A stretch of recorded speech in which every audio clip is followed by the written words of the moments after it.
Boa noite, mais uma aula nossa aqui de ventilação industrial.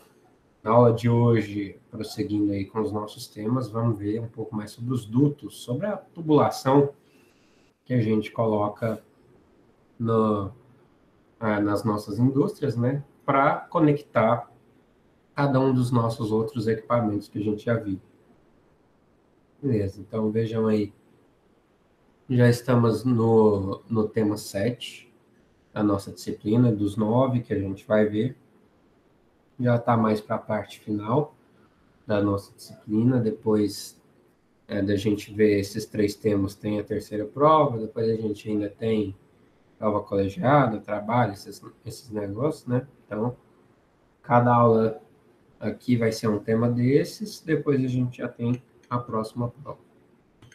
Vamos lá. Vamos ver sobre o dimensionamento dos dutos. Que a primeira coisa que a gente tem que ter em mente é que quando a gente vai fazer o projeto de um ar-condicionado, que é meramente para o conforto, às vezes, ou também para câmaras frias, né? Mas principalmente para o conforto, quando a gente faz um sistema de condicionamento de ar, a gente tem uma limitação de velocidade que é utilizada, porque se você utiliza uma velocidade muito grande, você tem um decréscimo de conforto perceptível pelas pessoas, porque o barulho é muito grande. Se o ruído é muito grande, você vai ter o desconforto do trabalhador com aquilo. E por isso, a gente tem um pouco mais de cuidado na hora de projetar um sistema de conforto.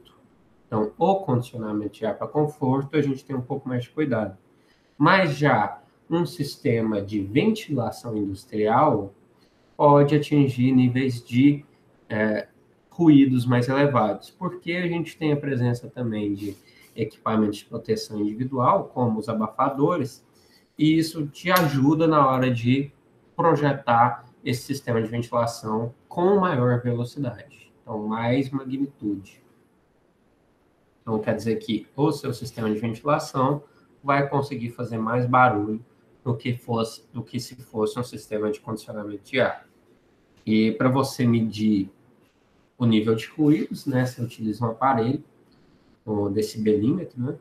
Para você conseguir medir o nível desse ruído, se está aceitável para o trabalhador ou se não está, né? A partir disso, eles veem se está na norma ou não.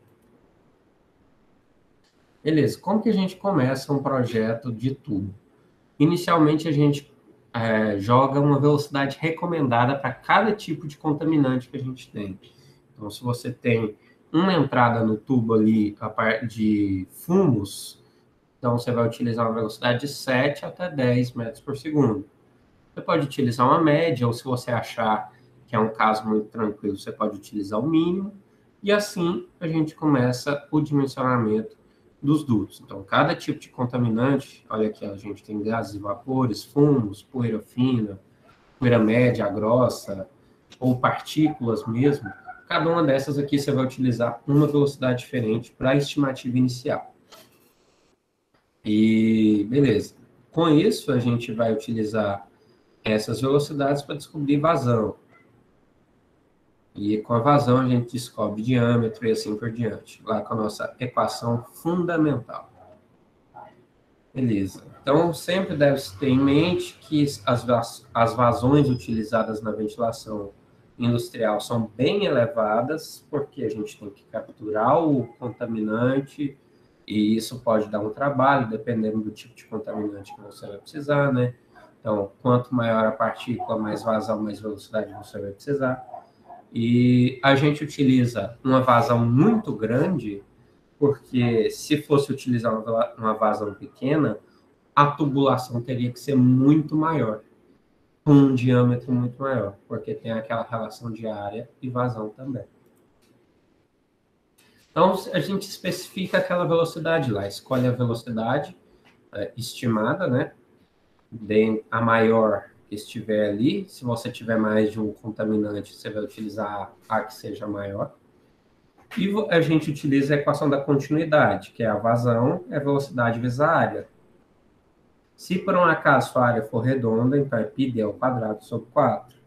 Por isso, na hora da gente encontrar o diâmetro inicial, a gente só isola o nosso diâmetro. A gente já fez isso em outros exercícios da disciplina. Então, o Q é a vazão em metros cúbicos por segundo, V é a velocidade que é média para o tipo de contaminante, vem dessa tabelinha aqui.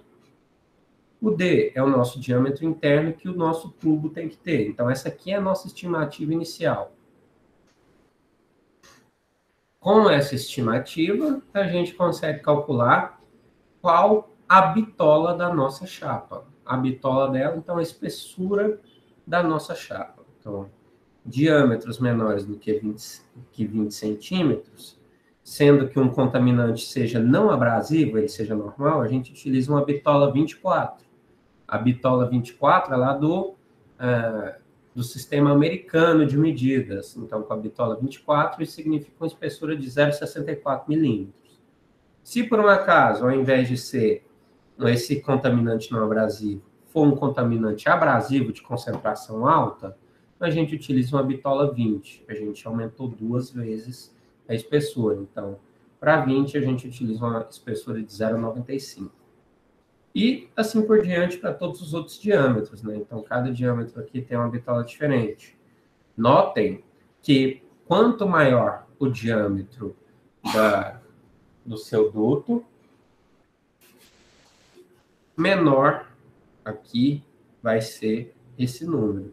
Quanto menor o número, maior vai ser a espessura. Então, menor a bitola no sistema americano, maior vai ser a espessura. Então, aumenta o diâmetro, aumenta a espessura também.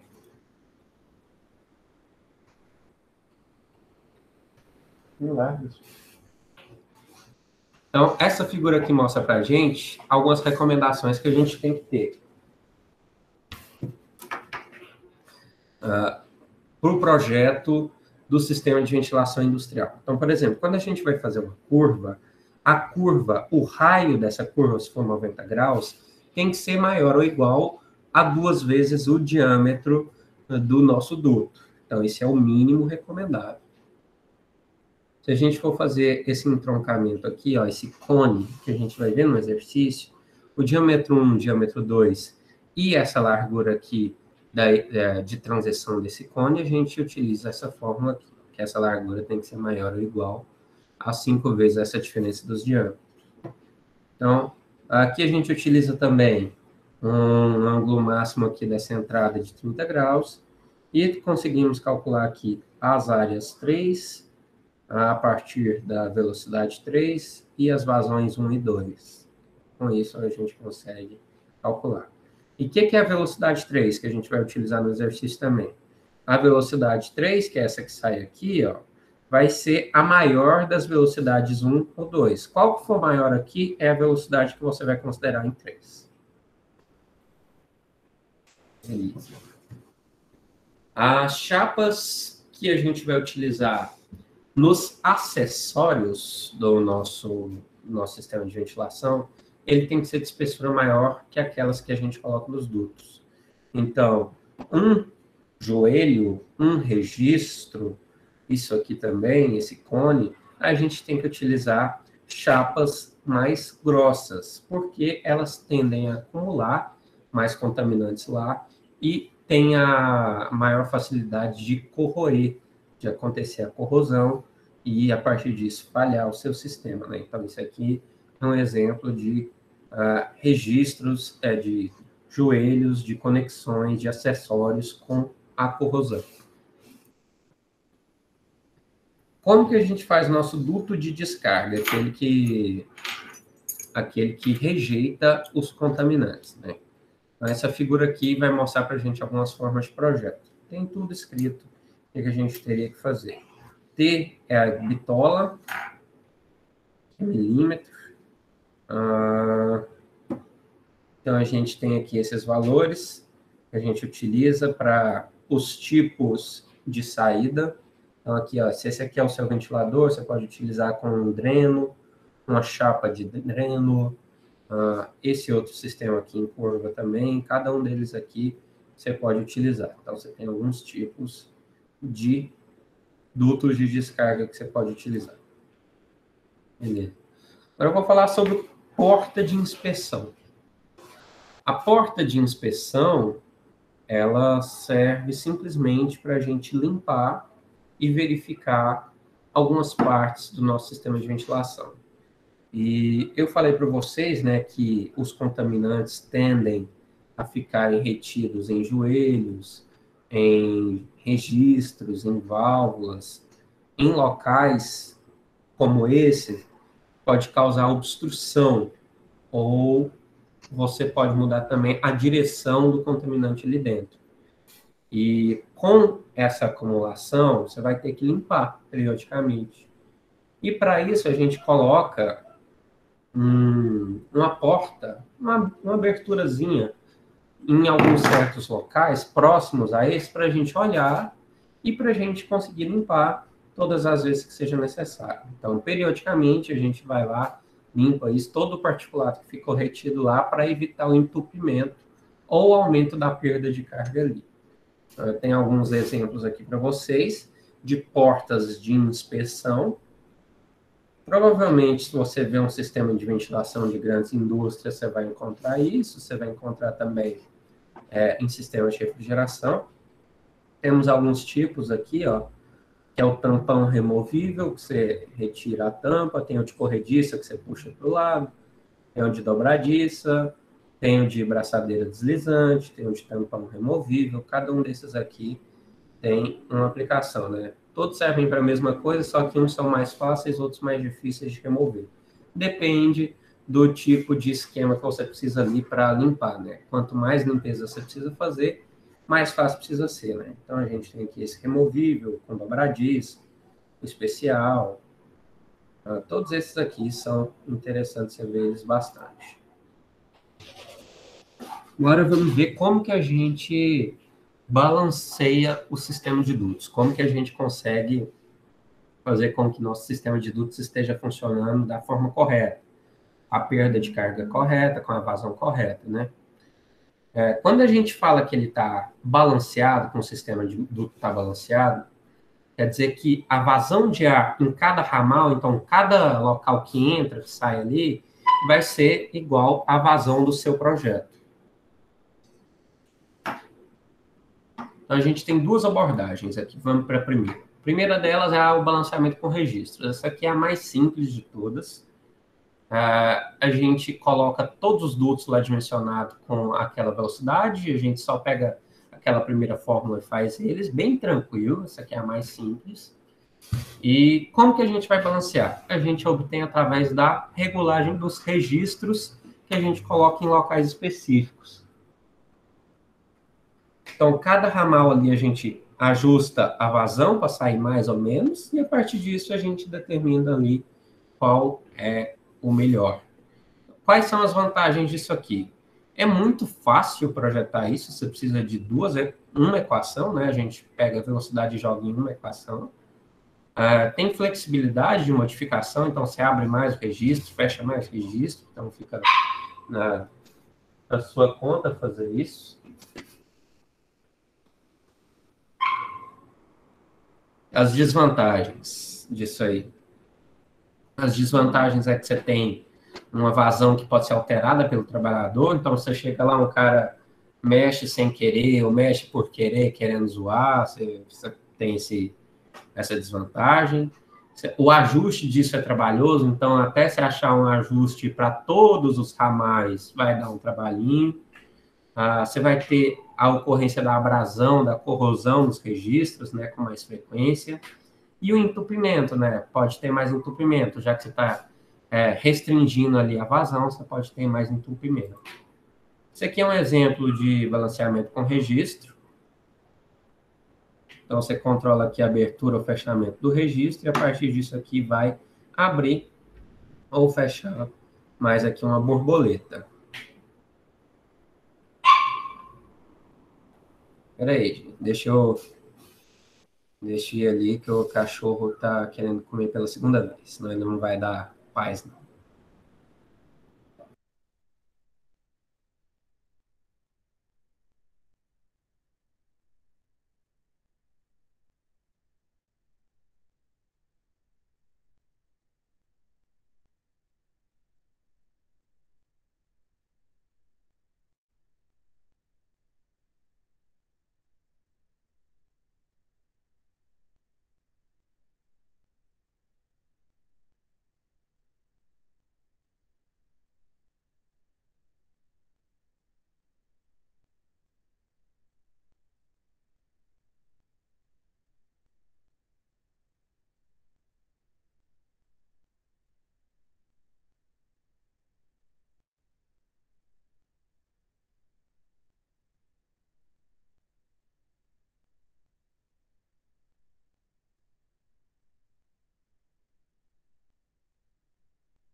Foi mal aí, voltei.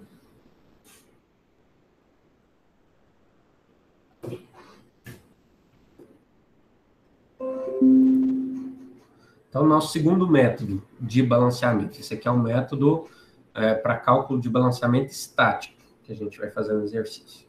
Esse balanceamento estático, a gente vai determinar as vazões para cada ramal em função da perda de carga de cada ramal. Então, a gente vai ter que calcular as perdas de carga estática, dinâmica, perda de carga por curvas, tudo isso que a gente acho que a gente viu isso também lá em refrigeração. Tinha perda de carga por curva, algumas coisas assim são bem parecidas. Beleza. Então, quais são os nossos passo a passo? Primeiro deles, a gente vai estabelecer um diâmetro por arbitragem com a velocidade, mesma coisa lá do outro método. Só que o outro terminava nesse passo 1. Acabou. Só que esse, então, a gente primeiro determina os diâmetros, depois vai calcular a perda de carga para cada ramal. A gente tem diversas perdas de carga em cada ramal. A gente vai ver no exercício. A gente compara as perdas de carga de cada ramal com o que chega no mesmo nó, com a maior perda de carga desse nó. A partir daqui, ó, então a perda de carga do nó, ó, menos a perda de carga do ramal dividido a do nó. A gente vê qual que é a diferença percentual entre um e outro. Depois a gente altera o diâmetro do ramal ou introduz uma perda de carga através até de um cone de equilíbrio quando tiver uma diferença de 20%. Então, se a diferença aqui for maior que 20%, a gente vai colocar um diâmetro diferente, ou trabalhar com a perda de carga diferente, ou colocar um cone de equilíbrio. Um cone de equilíbrio vocês vão ver também. Depois a gente aumenta a vazão quando a diferença na perda de carga for na faixa de 5% a 20%. A gente corrige a vazão inicial, através dessa fórmula. E se a diferença na perda de carga for menor que 5, a gente fala que está balanceado. Então, a gente tem que ver que o nosso fator de perda de carga tem que ser menor que 5. Se for menor que 5, tá ok. Se for maior que 5, a gente ainda tem que ir corrigindo ele. Quais são as vantagens disso aí? O elemento humano não tem como agir, então você prevenir a falha humana através disso. Você tem menos possibilidade de entupimento, só que a desvantagem, você vai ter um trabalhão aí inicial para desenvolver esse projeto e uma flexibilidade muito pequena de alteração, né? Porque você dimensionou exatamente para aquilo, para mudar pelo que você dimensionou vai ser bem complicado.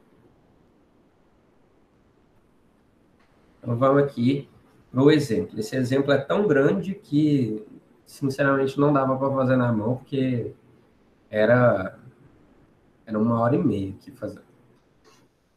E como eu não pretendo cobrar isso aqui em prova, vai ser tranquilo para vocês. Beleza, vamos lá. Determinar os diâmetros, o comprimento da transformação e bitola da chapa de aço para o sistema de dutos de ventilação apresentado abaixo, onde as condições de funcionamento e o comprimento dos trechos de dutos são fornecidos a seguir. Então, vamos analisar isso aqui. A gente tem um sistema de ventilação com uma entrada de ar aqui no canal 1, outra entrada de ar no canal 2 e uma saída no canal 3. Temos um diâmetro 1 aqui nesse ponto, um diâmetro 2 aqui e um diâmetro 3 aqui. Lembrando, vamos ver o que mais, que nesse aqui é ar mais uma poeira média e nesse aqui é ar mais fumo. Queremos determinar esses diâmetros, esse comprimento, as vazões e assim por diante, né? Então, o exercício deu para a gente o que é esses L's. Então, ele me deu esse L1, esse L2. Me deu aqui também a minha rugosidade das paredes. Tem a minha vazão 1, minha vazão 2. A densidade do ar, a temperatura do ar e a viscosidade do ar. Quais as equações que a gente vai utilizar? A gente vai utilizar aqui a fórmula de Reynolds para verificar qual é o regime, nossa equação da continuidade aqui para vazão, nossa fórmula da pressão dinâmica, nossa fórmula aqui para perda de pressão. Esse F aqui é relacionado com o número de Reynolds, que a gente calcula a partir disso aqui, ó, dessa equação. Nossa pressão, nossa perda de pressão devido à entrada, saída ou curvas, que é isso aqui, ó, que a gente leva esse K, que é o fator de perda de carga. Isso aqui é o comprimento daquele cone que a gente vai calcular. E os fatores para essa equação aqui, ó, A, B, C e o epsilon, estão todos aqui, ó, para a gente calcular. Primeira coisa, o que a gente começa? É como se fosse o único passo lá do outro método, que é determinar os diâmetros. Eu dei a vazão para vocês, vocês têm como estimar essa velocidade, porque está aqui no exercício que um é poeira média e o outro é fumo. Então, se a gente voltar lá naquela tabela, essa tabela aqui, a gente vê aqui, ó, fumo é 10 metros por segundo, poeira média 20. Então, a partir disso, a gente determina qual é a nossa velocidade inicial. Então, a nossa velocidade inicial, primeiro, para a poeira média, é 20 metros por segundo. Então, a gente isolando aqui o diâmetro, colocamos aqui, ó, 4 vezes a vazão Q1, π vezes a velocidade, a gente acha o diâmetro 1, 210 metros, né, 0,210. A gente adota um mais comercial, né, 20 centímetros. Com 20 centímetros, então a gente vai lá para a velocidade 2, nossa velocidade 2 é 10 metros, porque era fumo, então 10 metros, a vazão 2 aqui também está substituída. A gente acha também o diâmetro 2, que é 20 centímetros. Deu aqui, ó, 0,188, mas então vamos usar o mesmo tamanho, por isso que utilizou os dois de 20 centímetros, para facilitar. E no terceiro caso lá, você tem que adotar o maior. Eu falei para vocês, se entram dois, você tem que sempre adotar a maior velocidade, que no caso é 20 metros por segundo. E a vazão, é claro que é a soma das duas, né? Q1 mais Q2. Então, com isso, a gente acha o diâmetro 3 aqui de 25 centímetros que foi adotado. Agora, a primeira coisa, vamos determinar esse diâmetro de transformação. A gente sabe que é 20 centímetros, 20 centímetros. Esse ângulo aqui é 30 graus, que é 25 centímetros. Beleza. Com isso, a gente olha lá na nossa figura 8.1, que eu mostrei para vocês. O L tem que ser maior ou igual a isso aqui. Então, substituindo nossos valores aqui de diâmetros, 25 menos 20, a gente acha aqui que esse comprimento mínimo tem que ser de 50 centímetros. Beleza. Com isso, a gente saiu da parte geométrica, vamos para o balanceamento. Primeira coisa, a gente vai corrigir a velocidade V1 em função do diâmetro D1. O diâmetro D1 é 20 centímetros. Velocidade V1 é 20, era 20 metros por segundo, só que a gente vai corrigir ela com balanceamento. Então, V1 vai ser 4 vezes a vazão, 1, dividido pelo π, vezes o diâmetro 1 ao quadrado. Então, quando a gente faz essa correção, a gente acha que a nova velocidade 1 é 22 metros por segundo. 22 metros por segundo. Beleza, fizemos esse para o primeiro. Agora a gente verifica qual que é o regime de escoamento. Então, VD sobre a viscosidade do ar. Velocidade 1, 22. Diâmetro, 0,2 metros. Viscosidade foi dada no exercício. Então, a gente acha aqui que é um regime turbulento do ramal 1, da entrada 1. Com o regime turbulento, então, a gente tem que calcular aquelas constantes lá. A, B, C. Então, cada uma delas aqui calculadas. Isso aqui foi dado no exercício, que é a rugosidade. O D você tem, que é o 0,2 metros. A partir disso, então, a gente calculou A, B e C. Com A, B e C calculados, a gente joga lá na equação do F. Então, jogando aqui na equação do F, substituindo cada um desses dados. A gente acha que o F1, 0,02. Com ele, a gente vai ter os dados suficientes para calcular a perda unitária por trecho. Então, é o quanto de carga que eu perco a cada metro. Então, a gente vem aqui, ó, F1, 1 sobre D1, V1 quadrado sobre 2, vezes o flow do ar. Substituindo todos esses dados, o F1 foi o que a gente acabou de calcular, o D1 a gente já tem, velocidade 1 a gente calculou, a densidade do ar a gente tem também.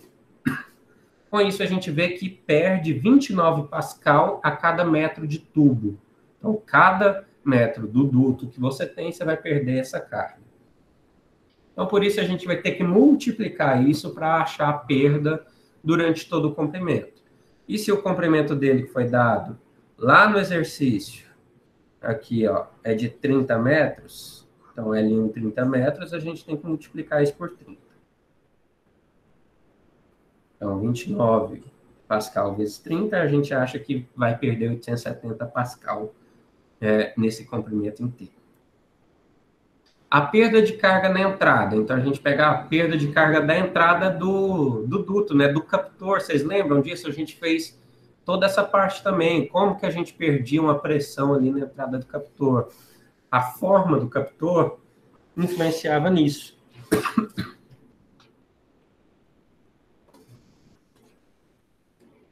Então, esse K1 aí é o fator de perda de carga que a gente viu lá no capítulo de captores. Então, tem aquelas tabelas lá que a gente determina a partir delas. Então, com aquele tipo de entrada, que eu acho que é a entrada plana, se não me engano, a gente utiliza o 0,93, a pressão V1, que a gente viu aqui, ó, estava aqui calculado. Peraí, voltei. Então, 290 aqui, vezes 0,93, dá 270. Então, a gente acha essa perda de pressão. E a perda total é só somar essas perdas de pressão, né? Essas perdas de carga. Tanto do contínuo, dos 30 metros, e a perda da entrada. Então, você vai achar que 1.140 como a sua perda de carga da parte 1. Beleza. Agora a gente vai fazer tudo isso que a gente fez, só que para a parte 2. A mesma coisa. Primeiro a gente corrige a velocidade 2. E a gente acha que uma velocidade de 8,85 metros por segundo. Com isso, a gente vai calcular a pressão dinâmica do escoamento. Pressão dinâmica aqui a gente acha 47 Pascal. E a gente vai verificar qual que é o escoamento, o regime de escoamento. No caso aqui, ó, velocidade 2, que a gente corrigiu 8,85, vezes o diâmetro 2, que era 20 centímetros também, e a viscosidade do ar, que estava no exercício, a gente acha que é turbulento da mesma forma. Por isso, a gente utiliza as mesmas equações, e como os valores são os mesmos para o ramal 1 e para o ramal 2, então o nosso A, B e C são iguais. A gente acha o F2 aqui, ó. Lembrem que o Reynolds vai mudar, então por isso o F2 vai ser diferente. Com o F2 aqui, a gente joga lá no nosso cálculo de perda de pressão unitária, que é aquela perda de carga a cada metro, que a gente vai achar aqui de 5,2 Pascal por metro. A gente multiplica isso pelo tamanho, para achar a perda contínua. Então, 5 metros de comprimento, 5,2 vezes os 5 metros, dá 26 Pascal. Agora, a gente vê qual que é a perda da entrada e da curva. Aqui era 30 graus, estava escrito 60 aqui, mas é 30 graus, gente. Desculpa. A perda de carga da entrada do ramal ali, a gente vê qual que é o tipo de entrada, 0,93, é uma entrada plana, se não me engano. Então, a gente coloca essa perda. E a perda pela curva, que está escrito lá também nos nossos materiais, na verdade, com 30 graus aqui, a gente acha como 12,7. Beleza? Com isso aqui calculado, a gente soma todas essas. Somando todas as nossas perdas de pressão, a gente acha a perda de pressão do ramal 2, deu 90,9. Então, você veja que no ramal 1 perdeu uma pressão muito grande, no ramal 2 uma pressão bem menor. Isso também devido à diferença de comprimento entre as duas e vazão e assim por diante, né? Então, a gente vê qual que é a diferença percentual, né, da maior com a menor. A gente faz, ó, 1.140 menos 90, dividido pelo 1.140. A gente acha que deu 92,03. Está muito alto isso, gente. A gente vai ter que corrigir. Então, a gente determina aqui, ó, qual que é a perda de carga do cone de equilíbrio. Então, como que a gente calcula esse cone de equilíbrio? O cone de equilíbrio a gente vai pegar a perda de carga maior menos a perda de carga menor e a gente acha um valor. Beleza, então a gente achou esse valor aqui de 1.049. A gente vai determinar qual que é o coeficiente de perda de carga. Então, vai ser o ΔP, desse aqui, que a gente acabou de calcular, pela pressão dinâmica do 2, do menor. Então, com a pressão menor aqui, a gente acha 22,32. Então, isso aqui é muito grande. O ideal para a gente aqui é trabalhar num valor de mais ou menos 5. Então, com 22 aqui é muito ruim. Mais ou menos 5 é bom.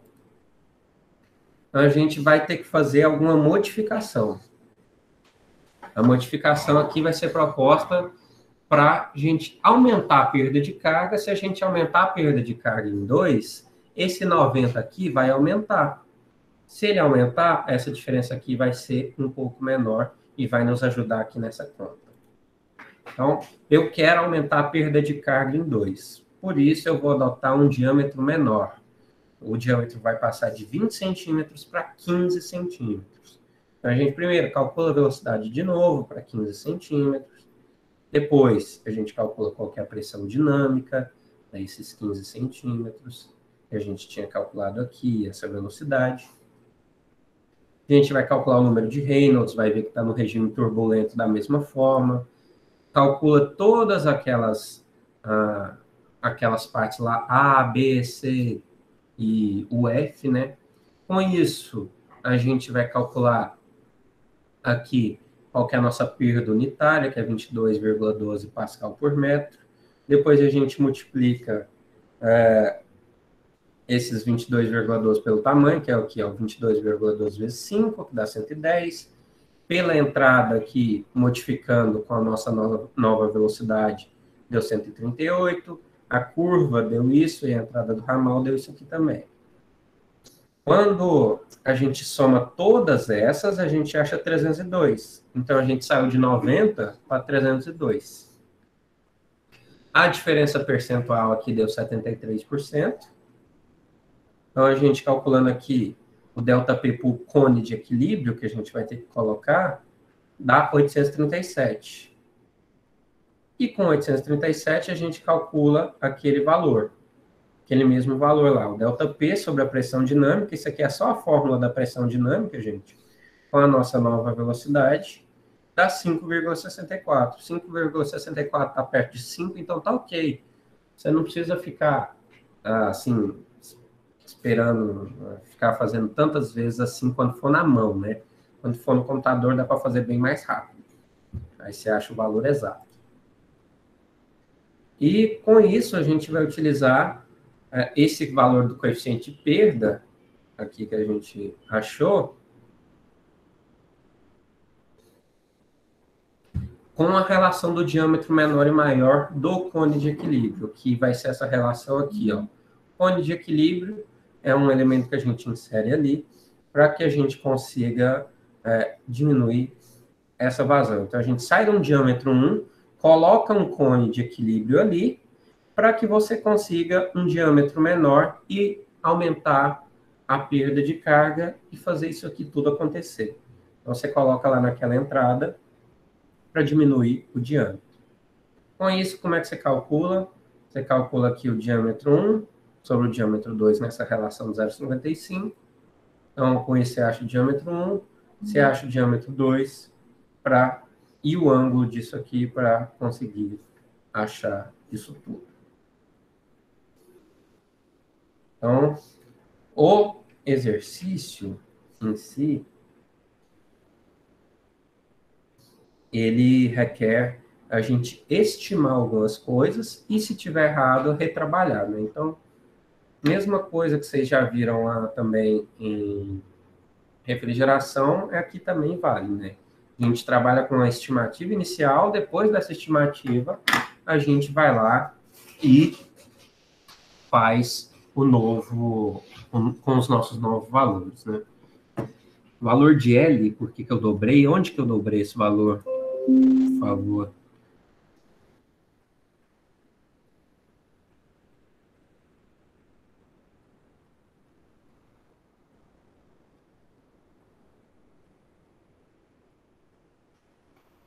Me fala onde que foi, que eu consigo dar uma olhada.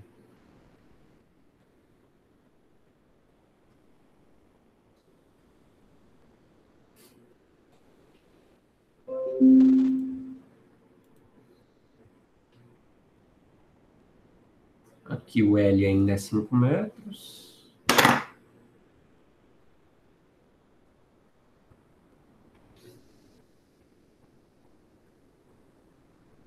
É, tô esperando. Caso não fale nada, vai ficar sem resposta.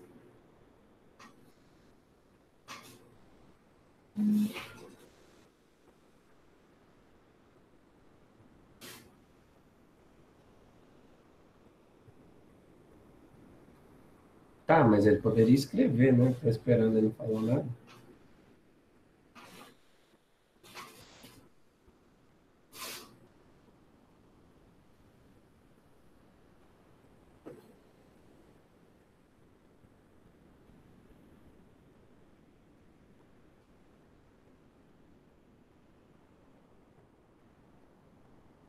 A minha câmera mudou de lugar, gente, então agora tá diferente.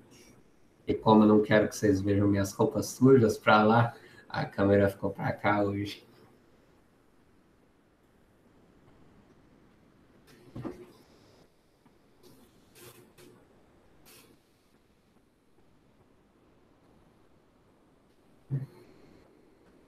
Que isso. Gente, sobre a prova de vocês, eu provavelmente vou corrigir amanhã. Esse final de semana eu não fiquei por aí, então não deu a corrigir, né? Resolvi descansar um pouquinho também. Amanhã eu devo corrigir essas provas. Bem provavelmente, 90% de chance. E, e corrigir as outras atividades que vocês fizeram também. Deixa eu ver.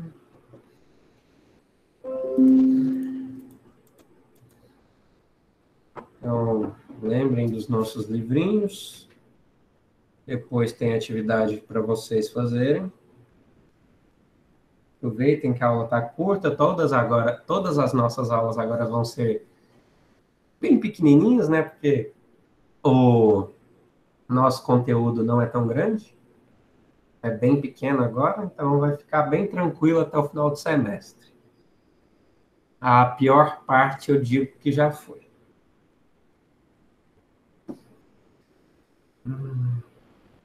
Gente, alguma pergunta? Algum choro? Um questionamento?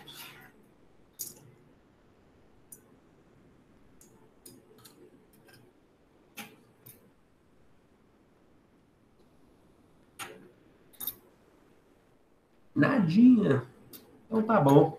Até mais para vocês. Boa noite para quem estava aí.